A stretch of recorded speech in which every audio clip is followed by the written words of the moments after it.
Dollar का रुख ऊपर से नीचे हो गया और इंशाल्लाह जमीन बोझ भी हो जाएगा। शायद जरूरी है जी, शायद इसमें बहुत बड़ा है, लेकिन इंशाल्लाह है तो फिर हो ही जाएगा। लेकिन मिलियन डॉलर सवाल ये है कि डॉलर की गिरती हुई कदर भी हमारे इस्लामी मुआशरे में ज़रूरियात ज़िंदगी की चीज़ों की नाजायज़ कीमतों को कम नहीं कर सकी। क्यों सैरिश?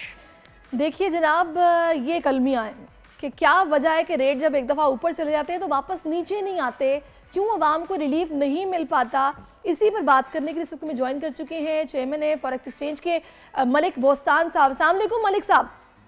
जी वालेकुम। मलिक साहब, ज़रा आप ही थोड़ा सा हमें बता दें या समझा दें पाकिस्तानी अवाम को कि आखिर क्या वजह है कि डॉलर, हम सुनते हैं खबरों में कि 1 रुपया 95 पैसे कम हो गया, एकदम रिवर्स गियर लग गया।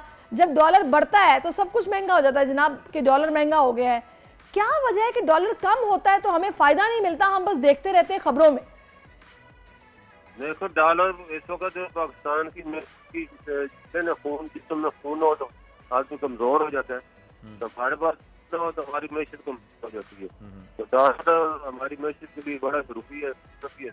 और डॉलर जब बढ़ते हैं तो हर चीज हमारी महंगाई बढ़ जाती है, क्योंकि सारी चीजें हम इम्पोर्ट कर रही है। उधर सब्जी तक की हमारी इम्पोर्ट हो रही है जो हम खा रहे हैं, गंदम की, चीनी भी अभी थोड़ी सी शुक्र है कि हमारे पास बची हुई है, तो उसके भी पीछे लगे हुए थे कि इसको भी एक्सपोर्ट करके फिर बुरान पैदा करें।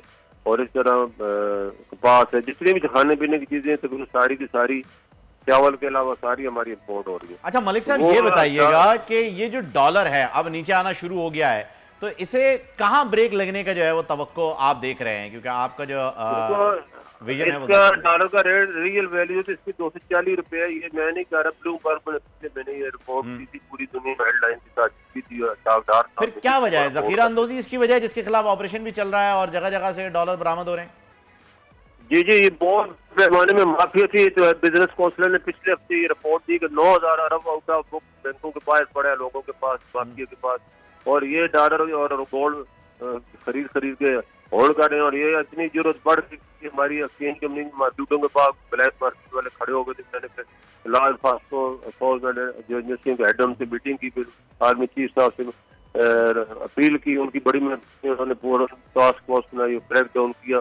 और आपने डॉलर रेट 330 से कम हो गया, आज अल्लाह का 297 से भी कम हो गया, और आज दिन में लगता है 200। अच्छा, वैसे मलिक साहब मुझे बात बताइएगा कि अभी जैसा कि हम देख रहे हैं कि रेमिटेंस को लेके बड़ा सोचा जा रहा है और ऑफर्स का भी कहा जा रहा है कि जनाब ये आइडिया फ्लोट किया जाए कि लोगों को रेमिटेंस पर इनाम दिया जाएगा, तो ये आप किस तरह देख रहे हैं? इससे डॉलर की जो हमारे मुल्क में फरावानी है वो किस हद तक इससे लिंक्ड है और कितना जरूरी है ये?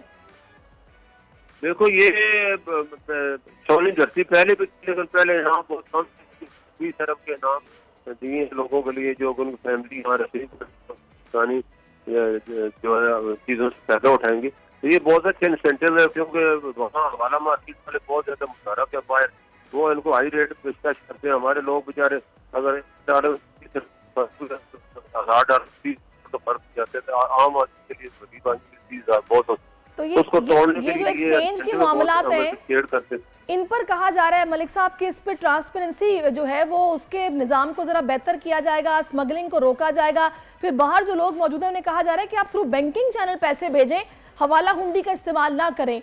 तो इसको आप किस तरह देख रहे हैं? ग्रे मार्केट की भी बात करूंगी मैं। देखो, ग्रे मार्केट के खिलाफ क्रैक डाउन शुरू है, और अभी ये भी मैं समझते आर्मी चीफ साहब ने ये बड़ा सख्त एक्शन किया, पूरे तमाम जितनी हवाला प्रोटेक्शन के पास। और मैं कोर्ट से तजवीज़ दी, अगर हो जाए तो ये सारी चीजें हमेशा की दूर खत्म हो जाएगा। मैंने कहा कि आप जितने भी हवाला ऑपरेटर जो ब्लैक बर्ड पकड़ते हैं, उसमें सिर्फ उस हवाला ऑपरेटर का जिसका रिंदी को FIR में नाम दर्ज है, तो उसको क्यों नहीं पकड़ती जो ये सारा काम करवा रहे हैं?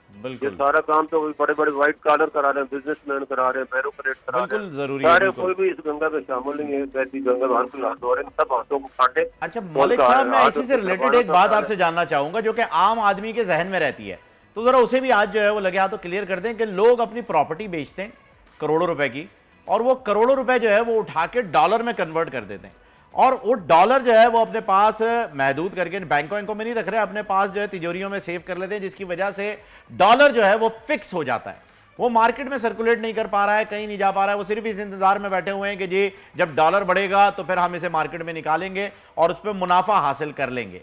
ये एक बड़ी वजह है इस चीज को स्टॉक करने की। बात आपने सुनी, मैंने कहा ये जो क्रैक डाउन में मैंने रिक्वेस्ट की है एजेंसी से, जितने भी आवास खरीदते हैं कल व्हाइट कॉलर को दे रहे हैं जो कि करप्शन का पैसा बेचते हैं या लाखों में डंप करते हैं, जब इनको पकड़ा जाता है इनको सबका डेटा पता है, इनसे पूछिए भाई किस आदमी ने ये खरीदे हैं, ये कितने पैसे बाहर भिजवाए, उसका भी FIR में नाम। चले मलिक साहब, ये एक्शन जो है मेरा ख्याल है कि परमानेंट बेसिस पे चलता रहना चाहिए। यही क्रैकडाउन जो है वो चीज़ों को बेहतरी की तरफ लेकर जाएगा और ये चोरों को, स्मगलर्स को पकड़ा जाएगा। बहुत शुक्रिया आपका मलिक साहब। बेहतरीन जी। तो डॉलर जो है वो फिर आपने कितने खरीद के रखे हुए वैसे सारी? फहीम मैं तो एक अच्छा ठीक है, चलें ठीक है, हम अमाउंट नहीं बताते, समझ जाएगा, some millions, it's okay, no problem. Subscribe करें और बेल दबाएं ताकि कोई खबर रह न जाए।